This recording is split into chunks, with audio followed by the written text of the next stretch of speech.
with the winner of the semifinal match you just watched. This is Carl Peterson. Welcome, Carl. Hey, thanks for having me.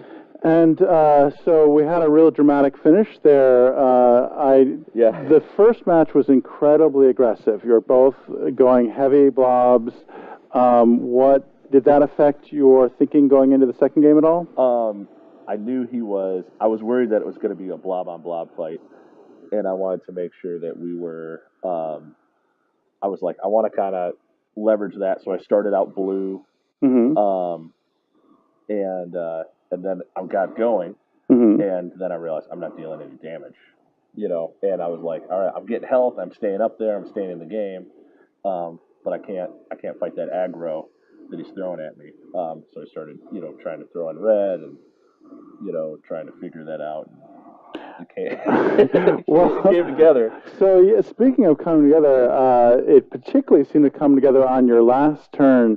How did that feel? That felt great because going into it, I have like 2 health, and I was like, I'm there, and I'm just like, okay, how do I make this last? Because I can't beat him that round. He's got to go back, we got to go back, and so I pulled that base. I got some health.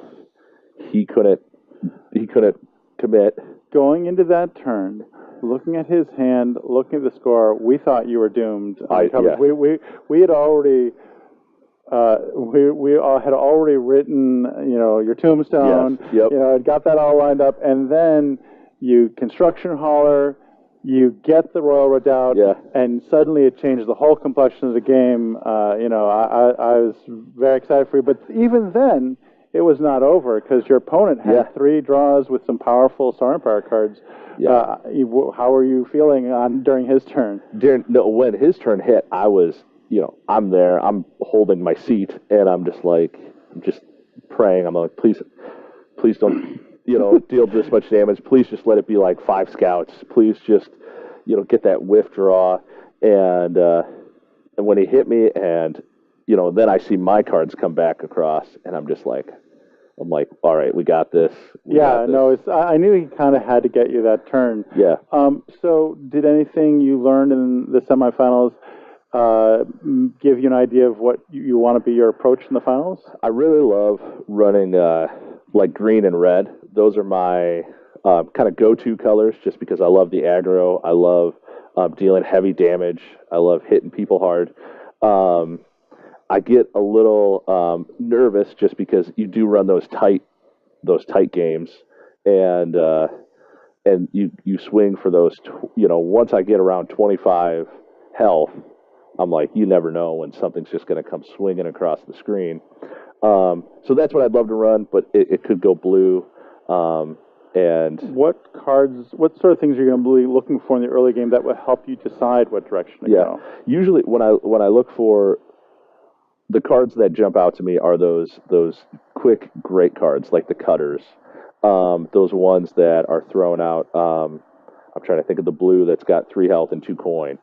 Okay, you like MC Yacht? Yeah, and the Yacht is great because those cards are cheap. You're able to grab them first turn, and they really give a good boost when they hit. Sure. And then if you can team them up, you do that ally ability. It just you can do so much with it. But so those are the cards that kind of, when I open it up, I look into. I get really nervous about trying to add colors mid-game. Yep. And if you'll notice, I probably look like a total noob because I am a total noob. How long have you been playing? Just over a year. Just over a year. And I've been playing mainly vanilla. And my brother-in-law invited me to this. And he was like, hey, why don't you come? You got to get all the sets. So I bought all the sets. And so for the last maybe month, I've been playing with everything just in preparation. So your brother-in-law is Matt McCracken, Matt right? McCracken, one of the 5 highest-ranked players on the digital app. Yes. And I'm told that he is potentially going to be your opponent in the finals. He's one of the other 2 semifinalists. Yeah, he's playing right now. He's trying to wrap up that game. I'm trying to tell him, like, dude, because this would be it'd be so much fun to beat him in the finals. That'll be something to talk about at Thanksgiving. I want to bring that trophy home during Thanksgiving and just be like walking around. Even if he wasn't your brother-in-law, beating the famous McCracken would be something to talk about. But it's even better and sweeter that he's your brother-in-law. And that's where I feel like it's I have that advantage that a lot of players don't, because I do a turn and he texts me and he's like, "Here's what you did wrong," or "Here's what you did right." And so that's really helped me to come along as a player. It must help having a high-level player like that who you can talk to about strategy. And are there any specific pointers he's given you? The first one was just don't be afraid to scrap. Don't be afraid to get rid of stuff because your deck gets so heavy. In fact, now he's actually told me I probably need to tone it back because you couldn't have seen it in the last game, but. There were some questionable decisions along those lines last game. We were talking on the stream about how the play was a little bit loose. Are you going to be able to tighten it up for the finals? I'm going to have to, no matter who it is. And so I'm a little... I took a little walk around and just trying to... Decompress a little bit? Loosen up. So, in big news, we've determined what the finals format is going to be. Okay. It's going to use all of the sets. The expansions. All right. You said you've mostly played vanilla. Have you played with all the expansions online at all? We've played with everything. We've played with events and gambits. To me, those are the ones that have helped me the most, just because of the spontaneity of them, where I'm drawing 2 cards or we're having to wipe the whole Does this change your strategy at all, having all the sets? It definitely makes me slow down. Okay. Anytime you have an event, because there are those event cards that make you have to discard or you get health reductions, that always makes me, because every time you want to, I have a tendency of just wanting to throw everything out there and figuring out what I have. But if I can't do that because I'm going to be penalized, it slows down the game. Right. It makes me think more critically. And well, the semifinals that we just watched, you guys played not only did you play fast decks, but your play was at a very high speed. Was that just because the decisions seemed very obvious to you? Because you guys seem to be making just very snap plays, and I'm buying this, I'm attacking here, like. Is that just your play style? That's kind of my play style. I'm a little bit of make it up and sound confident. And so, that's kind of what I'll do. And it's gotten you this far. It's gotten me this far. It's helped out. I think it helps, again, having Matt, and just like he's shown me that thought process to say, hey, when you see specific cards, these should trigger things. When you see Brain World, the Brain World was sitting there forever in that first game, and the entire time, I think it was this screen, but the entire time I'm there and I'm looking at it and I'm like, somebody's going to get it. Somebody's going to get it. They're going to get it. And I'm going to be dead. So I noticed, like in the first game, there was some really expensive cards in play, and a couple cost 8 cards, and both of you, rather than going for trade, went on an aggressive strategy and instead took green cards that would allow you to scrap the expensive cards from the board. How do you decide whether to go for them or not? Usually, for me, it's I always weigh that possibility of taking the initial points off of him early, and so not having to deal with those, or having that card come back around again. Because that's always the tension is, am I going to get to this card again?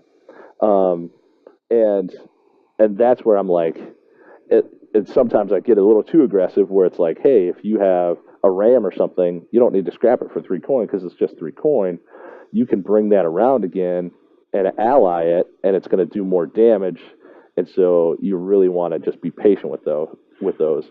On a similar note, one of the things that came up during the summers that Nathan and I were talking about is, how do you decide when to scrap Explorers? That's, again, something I'm trying to figure out. Because usually, for me, my first gut intention is, as soon as it's out, scrap it, because you want that thin deck to do a lot.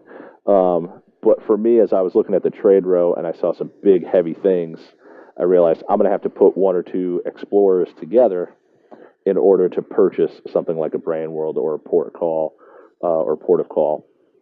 So that's where I kind of look at all right, how many expensive things are up there?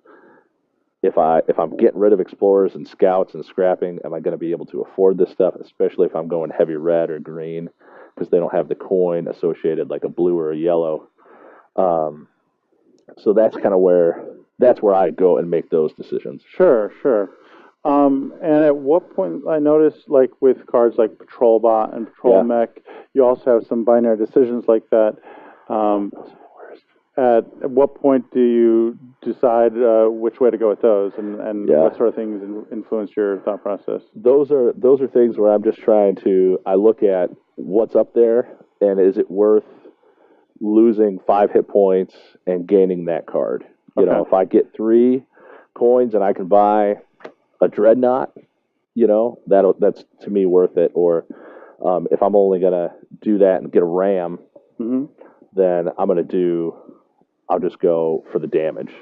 Well, I really appreciate you joining us, so we get an idea of what to expect in the finals, and it'll give us some more things to talk about now that we've met you in person and gotten your thoughts.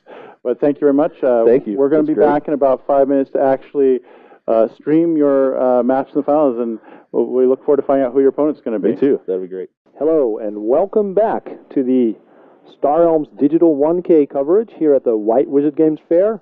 My name is Jay Lonsdale, and I'm here with Darwin Castle, the creator of StarRealms. We're bringing you live the finals. I'm excited for the finals. How about you? I'm very excited.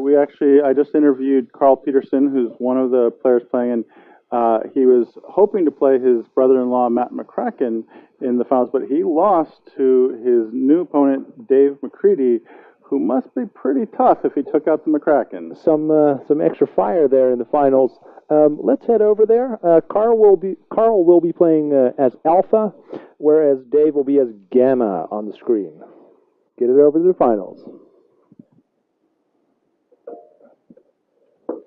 All right, so there we see Carl, who's on the right. He's making his first moves. He's looking at all the gambits. So we have the finals. We have everything included. So we're now over to Dave McCready's turn, and he seems to have 5 scouts there. What would you buy on this? Well, I personally would really want the Mega Hauler, so I'd be tempted just to take 2 Explorers, but I could easily see him taking the Battle Screecher and saying, I'll just get rid of the Mega Hauler before anyone gets to 7, and it looks like that's what he did. So we have 1 scout left there. That's what it looks like.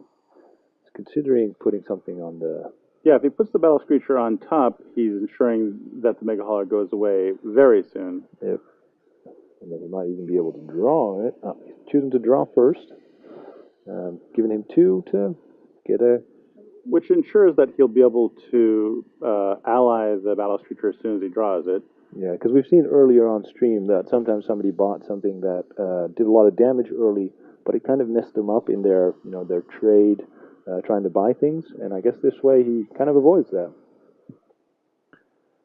So he's got to be a little bit concerned that between his opponent's event that gives him 2 trade, Gambit that gives him 2 trade, and the event that's going to allow 2 cards, that maybe the Mega Hauler is going to go on turn 1 to his opponent, and the Battle Screecher will be a little bit too late. Yeah. This is definitely like this you can format. See he's concerned about that, so he immediately put the Battle Screecher on top. But it's very possible it's too late here. Yeah, so we'll see. So we see now the turn unfold from the other side. As is usual with the digital game, you always get to see your opponent's turn after they make it.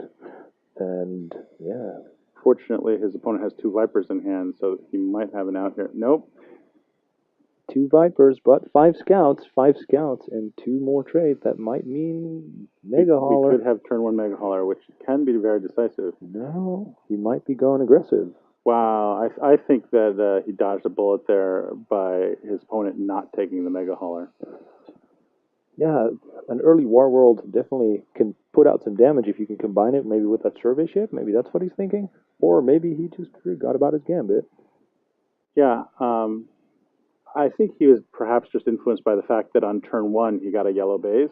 Yeah. But I think there's such a thing as being a little too focused on your colors. I think he's really strongly undervaluing Mega Hauler there. So we see we're we're back to Dave McCready's turn. He now has that battle screecher. Let's see if he uses it. There we go. Getting rid of the two big guys. Not going to give him a second shot at that Mega Hauler. He's like, I don't like this board. I'm just going to see what I can come up with. Yeah, and I can imagine, like, if you have events in there as well, it might be... And that blob carrier is his for the taking right now, if he plays it right. He's just got to use his heroes to get enough trade. That's two of it. See what happens. I'd blow the blue hero here. Might as well draw a card, because he's going to have to get rid of the the trade raft, excuse me. Well, he did take the blob carrier, so I think that due to the lack of taking the Mega Hauler last turn, and of course now he's blowing the blue hero too late to draw the card, but I think now he's way ahead, and he even drew the blob carrier with the battle for next turn. I think he's way ahead now. That's an awesome, like, you buy the card, then you shuffle, you immediately see it show up in your hand. Pair it up with an ally. That must feel so good. All right, so here we're going to see if that War World will, he's also allying it. So that's an immediate 7 damage. That is a lot of damage, but it's only catching him up because he's down to 40. His opponent is at 52. So Carl told me he prefers to go red-green, so he must be a little bummed that his opponent's the one on the green plan here. Yeah. And I think maybe the fact that he usually plays red-green is one of the reasons he overlooked Mega Hauler there, because he probably just hasn't played with Mega Hauler often enough to realize the power of that card. Yeah, and I mean, he's got a pretty good yellow board now with 2 bases and a yellow hero, but he probably doesn't realize what's about to hit him on the other side. Yeah. And there we see, once again, the turn playing back, Comet coming, still a bunch of good green cards as well. So he's going to have to discard first, because this is a difference between the physical game and the digital app. Events happen after the discarding, because regardless of how it unfolded in the turn. He can at least get a Dreadnought, and if he wants to, he can use a Screecher to look for an even better option for his blob carrier. Yeah. It's looking like he wanted to buy the Ram there to see if maybe something even better than the Dreadnought would show up. And the Ram goes well with what he has so far. I would agree with that play if he makes it. Although he's tempted to go into some scrapping as well. Yeah. But it's not too late, because he can get some trade and buy the scrap, but he's getting the scrapper off, so I guess he's focused more on the trade pod. I kind of like this. Like, in this way, your opponent also doesn't get any scrapping, and so far his deck seems, he seems to be advantaged at the moment. Yeah, and if he takes the trade pod here, I think he's way out in front. I mean, he is way out in front, but I think that pushes him farther out in front. Yeah. And it's probably worth taking the fighter, in part because his opponent wants the fighter. Yeah. Yeah, that's definitely it. And when you're on an aggro plan, the fighter doesn't really hurt. But I guess he's staying more pure green, although he already had the Dreadnought. I disagree with that play. Well, let's see. His opponent, I think Carl has to be a little disheartened to see the blob carrier getting paired up immediately like that. Yeah, and then getting that Dreadnought. And losing both your bases at once. I thought he probably thought he was going to at least keep one of those bases. Yeah. And, like, maybe even he was hoping for that Dreadnought, because, he still has that political maneuver. But he seems committed to yellow now, and there is a good yellow board, so there's work to be done here for him if he decides to go that route. Oh, that's a big decision. Does he want to blow the event to get the cutter? I feel like he's not paying enough attention to his events. He's just letting him sit there. And I think when you have the event that gives you, the gambit that gives you 2 trade, you get a lot more value out of that 2 trade if you use it early. I think he's slow playing it way too much here. Yeah. Yeah, so trade is obviously better early and worse late, which is why something like a freighter or stuff like that, later on you might not even buy it, or early on you will always buy it. And that kind of happens now with his gambit, where it's getting worse over time. And he's behind 43 to 29, and he's facing blob carrier, he's facing Dreadnought. I think Carl's facing a really steep game 1 hill. Obviously, things can happen, like he's going to gain some health with a cutter here, but I think at this point he's got to be learning his opponent's tendencies for game 2. Yeah, this is going to be a tough one. So he has, looking at 5 trade, potentially 7, so maybe he blows it up now. Another cutter, like suddenly, like perhaps he's got some come behind ability, because he just picked up 2 authority gain cards. So do you blow this up as well? Cargo Lounge, and then get a... Yeah, I mean, at this point, I think he's just completely ignoring his gambits, which I think maybe he's a little nervous under the big lights, the finals, and last round he didn't play with gambits, so maybe he's just not really thinking it through. Yeah. Because all the rest of his decisions are fine if you ignore that he has gambits, and maybe that's what he's doing is he's just focusing on making the right decisions and not really thinking about the implications of his gambits. Yeah. You notice his opponent has used both of his gambits, and that's probably one of the reasons he's so far out in front. Yeah. I can also see like maybe he's a little frustrated. His favorite strategy, his opponent is making all those moves. Maybe he's just like, oh, grr, like trying to get into it with his gambits. And his opponent is paying attention to his gambits because he has yet to take a single base, and he sees that Carl has the gambit that blows up a base and draws a card. So I think he's paying more attention to Carl's gambits than Carl is. Yeah, oh yeah. Because now basically that gambit just says draw a card because there's no bases to destroy. And with the blob carrier and with the security craft, he's just focusing on loading up on the best possible ships, and he can use his battle creature to get rid of the bases from the board. So he's just ignoring the bases. Yeah. And when you're that far out in front, I think that's a perfectly reasonable strategy. So here we saw the dreaded double event in one turn. They kind of canceled each other out this time. First the Comet drawing 2 cards, and then the Black Hole forcing you to either discard 2 cards or take up to 8 damage, depending on how many cards you discard. And now it's the counting phase of the game has begun. How much damage am I doing each turn? So to be fair to Carl, he hasn't been playing StarRealms for very long. So making it to the finals of the 1K is actually pretty impressive when you look at how short a time he's been playing. Oh yeah, and that might also explain, maybe he actually just hasn't played with gambits before. And his brother-in-law Matt McCracken's been playing for years, and Dave just beat him. So he's up against a pretty tough opponent here, I think. Yep. So here we go. Got to discard some, but we have all these scouts. Nobody cares about those when you have a blob carrier and something to ally it with.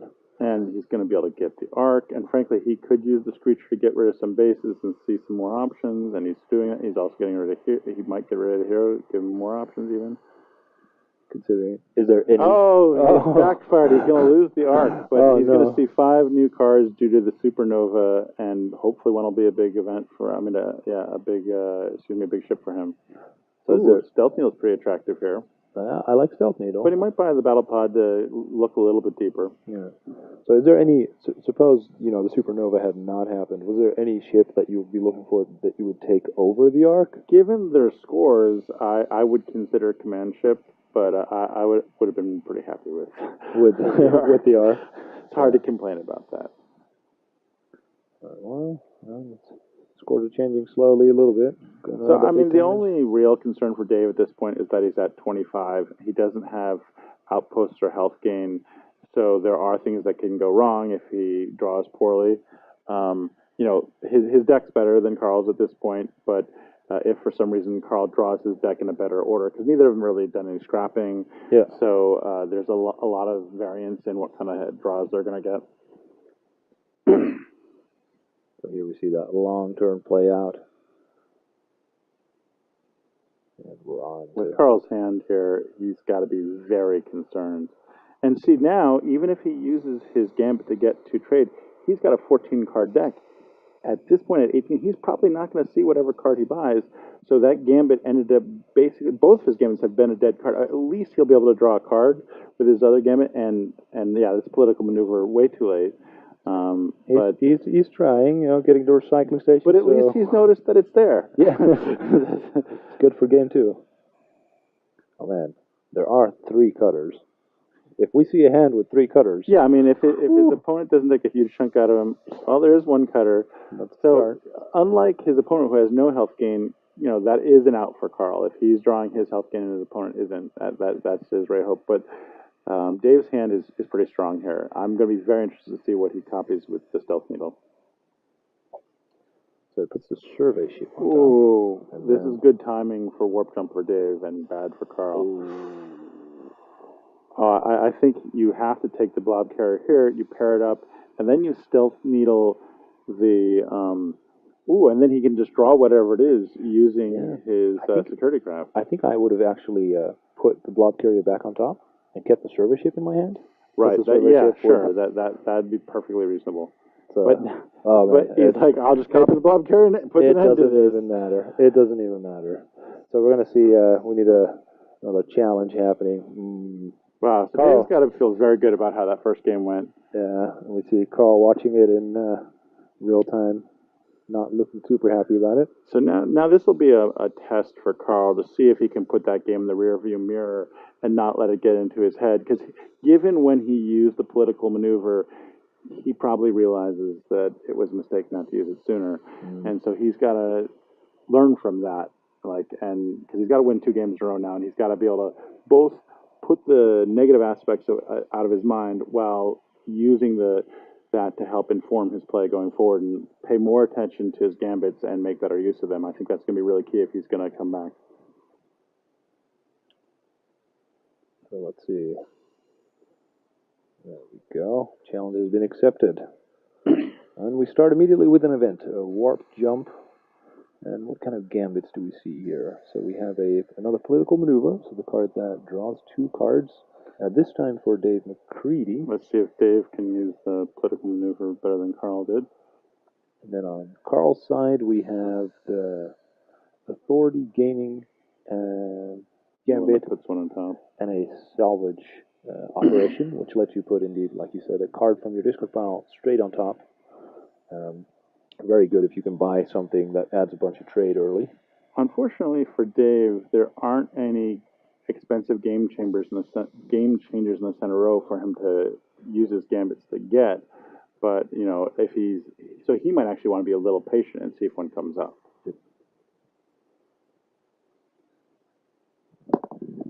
I'll be interested, for example, to see if he considers the flagship enough of a game changer to go after it next turn. Yeah. I mean, getting it before the first shuffle, it might be worth it. So we see that Carl is determined not to make the mistake of not using his gambits. Yeah. Oh wait, and he's reconsidered. The fact that he read them. The fact that he's reading them, I think, implies encouraging sign. Yeah. Well, and it implies that probably he wasn't super familiar with them. Mm-hmm. So it's like that makes sense. If you're probably, because salvage operation is not a card that you want to use with I'd be tempted to draw a card here and try and get the flagship before his opponent gets it, but I guess he's decided to stay to his aggro roots. Yeah, I mean, the Mercruiser is a good start for that, because whether you end up in yellow or green, yeah, and he just took the green hero, so I think he's like, well, the last game went pretty long, and it didn't work out so good for me, maybe I'll try something a little more aggressive. Yeah, and, it's worked out for him so far. Yeah, got him to the finals. Let's see. So what do we have here? We have 4 scouts. Since he's got the blue hero, maybe you take the flagship here. Yeah. And he's going that route. Yeah. I think that's quite a reasonable play. He does open up a scrapper for his opponent, and as we know, Carl's also a big fan of getting some scrap early on, which I think most people are. So was the top card a scout? Yeah, it was. So I was tempted to take the Federation shuttle by drawing a card with my gambit there. I'm a little surprised he didn't do that. Yeah, because I think that's a straight up misplay, but maybe that's a little opening for Carl to take advantage of. Yeah, maybe he's saving his gambit for something bigger later, figuring his opponent isn't going to buy the Federation shuttle. Carl's going aggressive, and that's a good gambit to have in play against an aggressor. But I think, given that he's already on the blue plan, getting the early trade from something that can gain health, I think was just straight up correct. And it's interesting. Carl has decided to deprive him of it now, and he can pair it up with the Mercruiser, so it's not like it's just a trade card. He can still get the ally ability. And I think once you get an early Mercruiser, you're just looking for things with ally abilities. Yeah.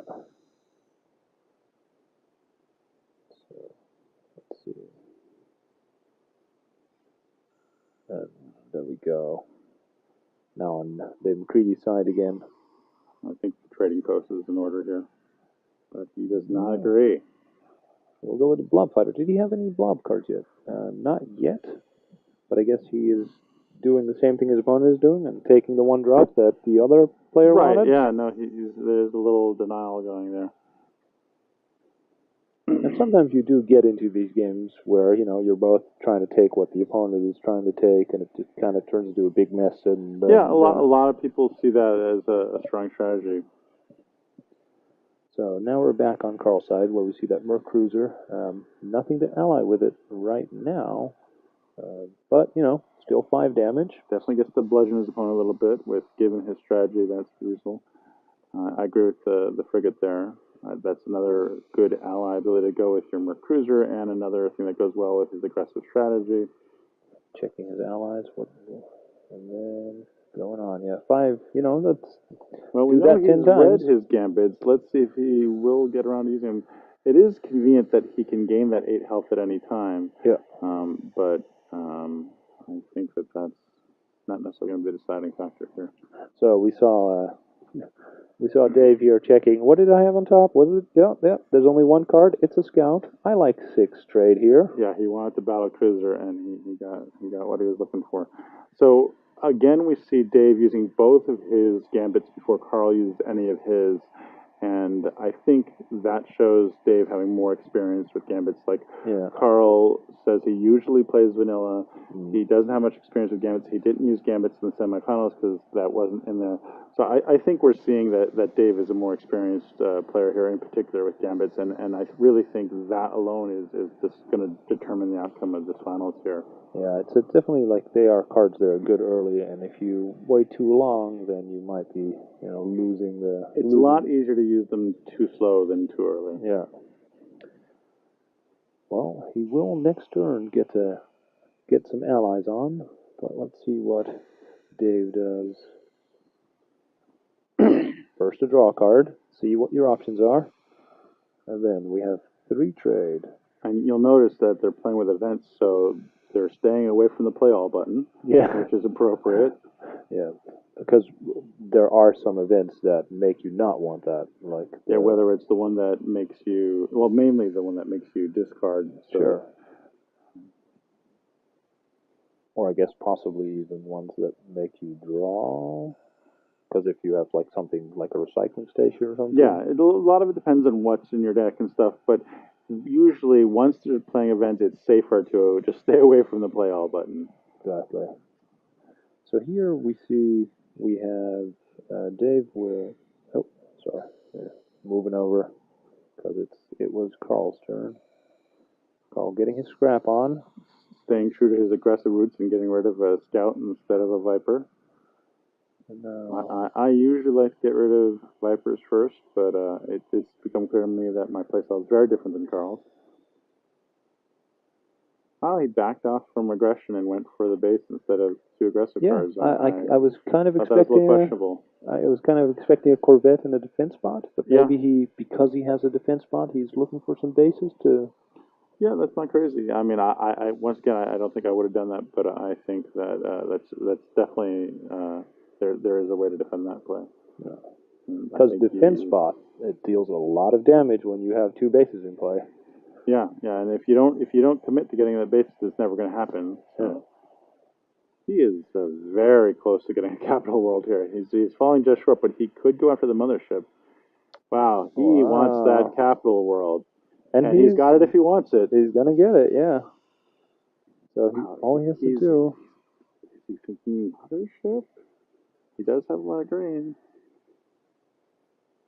Wow. It's hard to turn down Capital World, but I think mothership's a very defensible play here. Oh, he's drawing a card and getting all the help. Oh, all right. I'm not going to disagree with that play. I don't think I could have turned Capital World down, but I don't know if that would have been the correct play. I think Mothership was a very defensible play there. He was clearly thinking about it. I mean, checking his opponent's deck, checking his own deck. And I think that's another advantage Dave has over Carl is I think Carl's playing too fast. He definitely played too fast in the semifinals, and I think Dave's giving a little more consideration to his plays, and I think we're seeing that in the results he's getting. Yeah. So here, what are we doing with the patrol mech here? 5 damage? Looks like it. Yeah. It's tough when you're trying to go aggro and you're a little bit behind in the score. Yeah. But he does have some health gain, or authority gain coming next turn, so maybe he'll be able to turn the corner a little bit. Yeah, the cutters of the blue cards do help there. It helps race a little bit. Adobe update. The Wi-Fi here isn't ideal. There we go, coming through. Discarding 2 cards, but the joke's on you, Carl. Dave had nothing. But it felt good when he had the time. It did It'll feel good. less good when he sees the playback. I was going to say, are you discarding 2 scouts here? I guess so. Yeah, right? there's a lot of really juicy 2-cost things here. I think that's quite reasonable. So no longer getting scrapping, probably thinking it's too late. Yeah, I mean, at 35 to 36, we're really getting into the end game, and he's got a lot of hard hitting coming up.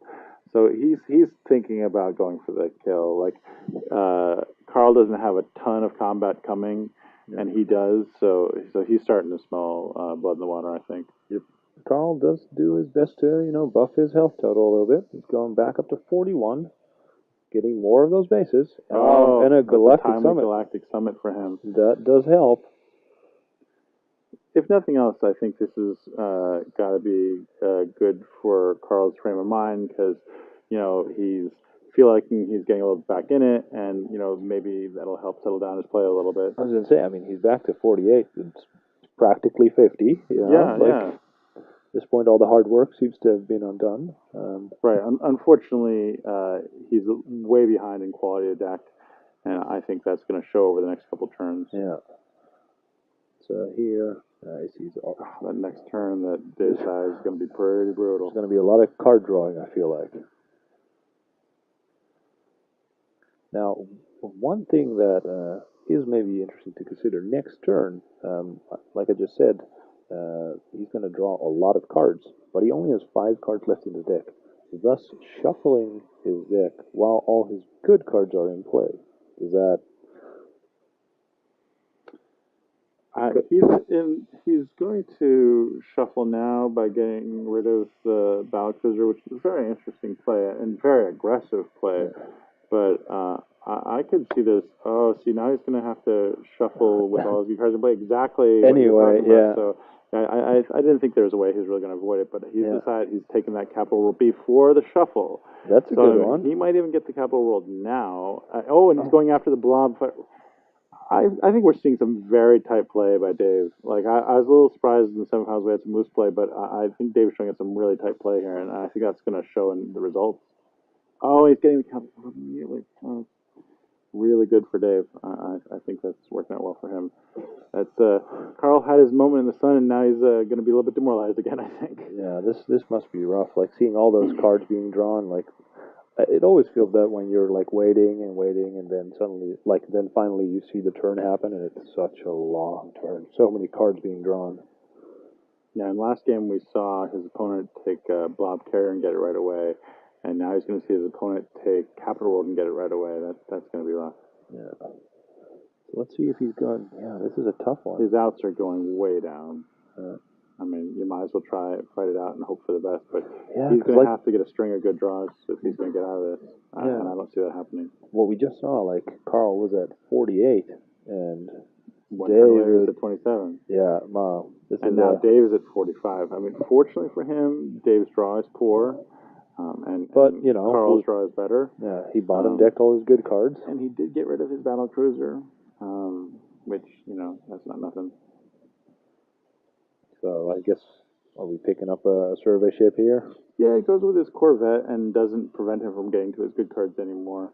I mean, he might be tempted to take the defense spot, but he doesn't have the bases to go with it, and that does slow down him getting to his other good cards. I'd take the survey ship. Yeah, I was never hurts to get a card that draws a card. Well, he's deciding not to use any at all.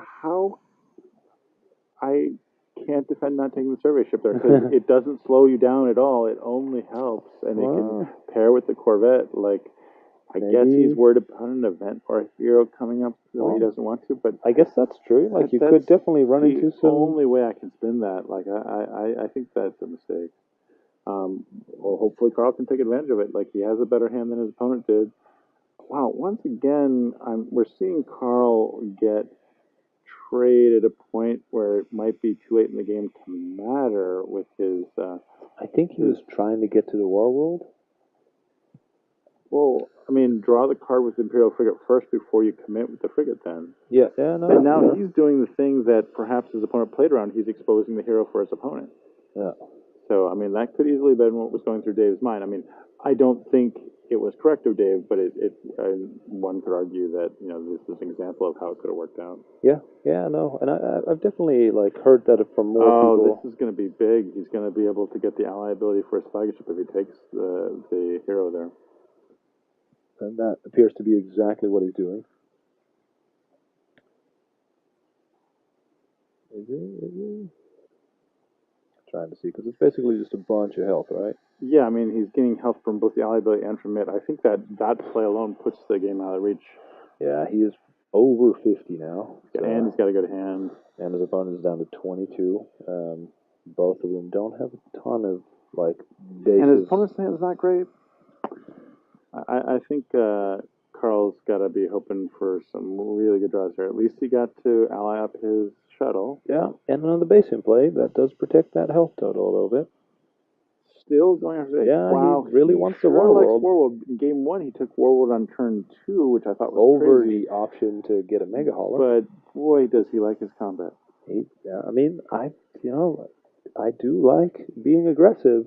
And I mean, it is an outpost at a point when he's low in health, but you know, I don't think it's going to matter here. Yeah. I think Dave's got him right where he wants him. Let's see. So we looking. So he's seeing there's going to be 6 trade or 10 damage. That's definitely the right choice going after the security craft there. The custom frigate. Sorry, yeah. I've been calling it no security craft. There's a 4-class ship in blue called security craft. I think that's a promo card. When you're designing so many cards, I imagine every once in a while, you know, especially when the names aren't final before you hand them off. I appreciate you going easy on me, Jay. Yeah. You do pay the bills, etc. So that's another base. I mean, if we're hoping for miracles, a bunch of outposts and a bunch of defense spots, you know, that's potential miracle territory. Getting rid of the scouts, you know, making it a little more likely to... Unfortunately, when you're on the aggressive strategy and you're behind by over 20 points, it gets a lot tougher. Yeah. And Dave's hand is strong. Bunch of card draws. Oh, and multiple more. That's backbreaking getting that fighter there.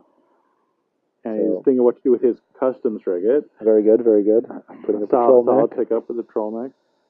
And a supernova. Which he's got to be happy about here, because it's just helping him finish his opponent. Yeah, I mean, this is... and then there's the bombardment, which is not going to matter. We're waiting these events to unfold, but... We're looking at our we have digital 1K damage. champion, Dave McCready here. And that's it. We have a winner, Dave McCready. That's 2 games in a row. Congratulations to Dave McCready. And congratulations to Carl for making it all the way to the finals. I think he's got to be happy about that. For a newish player, that's definitely. That's awesome. All right, so welcome back to the booth. Jay Lonzal with Darwin Castle here. We saw an exciting finals where, in the end, I think experience beat out, you know, the aggressive strategy. And I think this was a reminder that StarRealms, you know, while there are random factors in play here, it rewards a good strategy player who's an experienced player, and it's a game of strategy, and like you can do things to get lucky here or there, but usually the more experienced strategy player is going to win. Yeah, you can't always just keep pushing it. Well, we're going to go congratulate Dave McCready. We'll be back on stream with some epic later on. We will see you in a little bit. Thank you for watching so far, and catch you on the other side.